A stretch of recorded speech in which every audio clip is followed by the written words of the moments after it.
Munyaba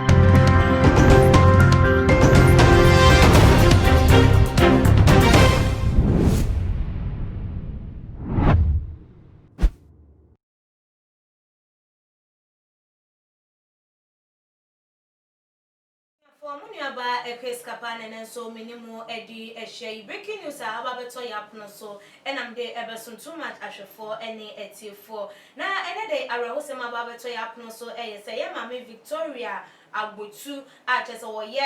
mame and I say or ye former President Jerry John Rawlins ne mame waka enchilegu abra eduani esuso na ye mame wodi infishia ye 101 and our D a free emu na enche ye bia and I am mami edi na woda that was on the 9th September 2020 yam our D na woda ma mame ye kunedu Ajiman Rawlins and I ebiem papa Jerry John Rawlins one more a celebrity ne 101 birthday ye man of a fair na chese pictures circulate to social media binum say yam papa ni mame ho ye fair yam papa ne mame da so tia na chese bi kra go fro say wo wu ye kra nyenne nanso so ni birthday no e ma dodo na ni ba ho say say yam mame what ase wo wu ye ne ho enkro ne eba na ene dey awe ho say ma chese ye nya eba beto edwa say yam mame chese na wo yare kakran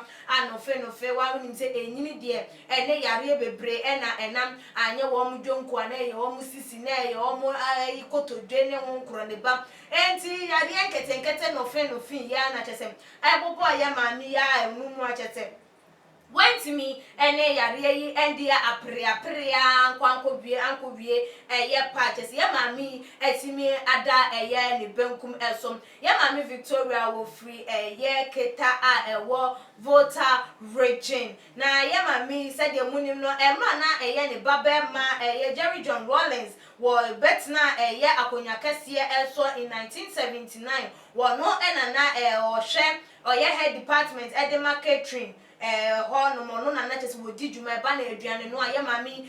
na wo hwe sa ye catering department ne so ebra na ne banom ye den edi ye ade nanso so ni nyina mu no wa bo ne humodin ye pa wo ne ba no abrabo emu ensem we beto dwa no ama chese dodo nam akoma ebubu ebinom de ye condolence ma ye papa Jerry John Rawlins say won hwe ne ho eden den aye mami won kirebo wa asase so wadi enchine wadi asichire ni nyina mu wo hu ne de enti we ema no enye ne se ade ye Yankopon na hyehyɛ ye se de wo mutimi di na woda wo mu ni no ehia na chese ye ni last na wo ne wo mu edi ede enti we ema no enjunjun mu bebre na emom won hye ne ho eden ewo Kristo emu na abusuafo ye free awrehosem yi eso ne ye bo edi ewra eye anyuntufo emu ankasa ebiem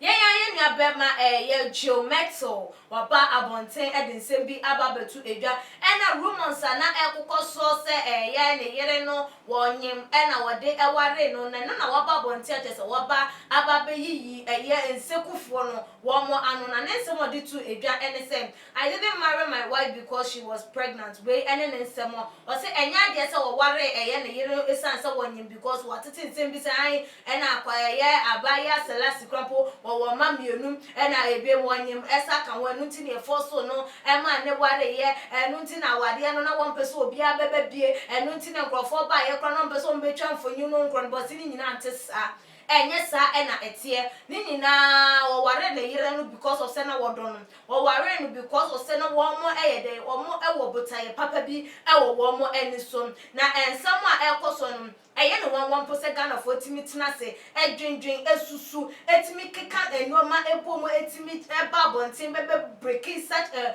big year rumors we edi etu edwa abra no korobia animonti unti wo chirema na chese there is no iota of truth ewo rumors akoso edi afa na yire selasi eni wonu Mettle wo mo enwo de biara eda enye no kore enesa na no ana ye Zion Felix Ebusa ne say enti say na wo mo eteki eye ensem na say na ware nsusu etriti eye eno na say oh ware de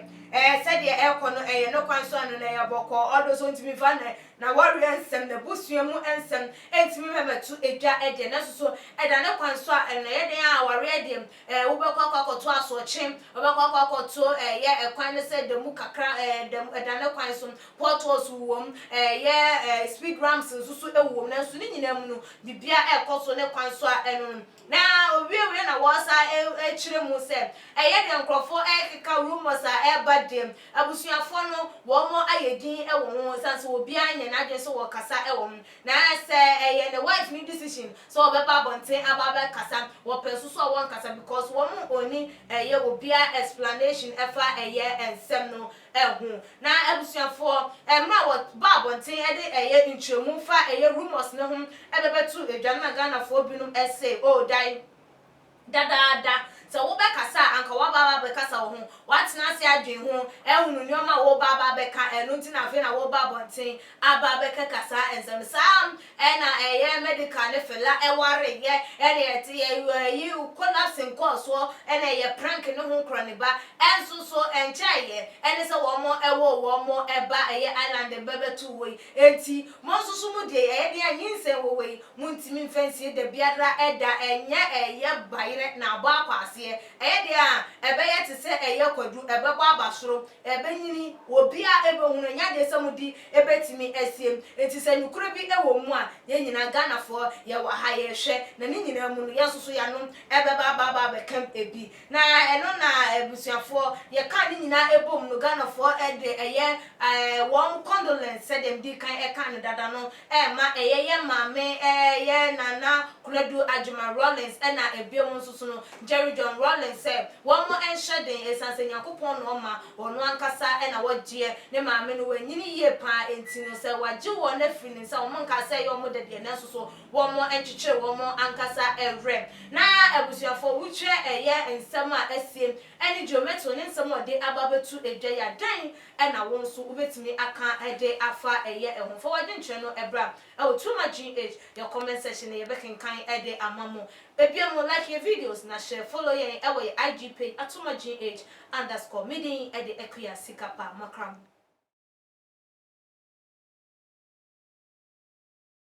too much GH. Many have come and many have gone, but you are a great kankambukacious ability worth being beheld by every optical nerves. That saith the papacy. Keep watching Too Much GH and you get the best of entertainment, the best of everything you want. My name is Ohima One. Keep watching Too Much GH. It's the best. Keep watching Too Much GH.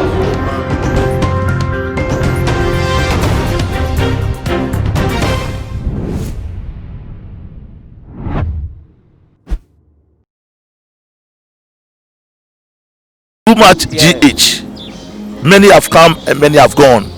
but you are a great kankambukacious ability worth being beheld by every optical nerves. That saith the papacy. Keep watching Too Much GH and you get the best of entertainment, the best of everything you want. My name is Ohima One. Keep watching Too Much GH. It's the best. Keep watching Too Much GH.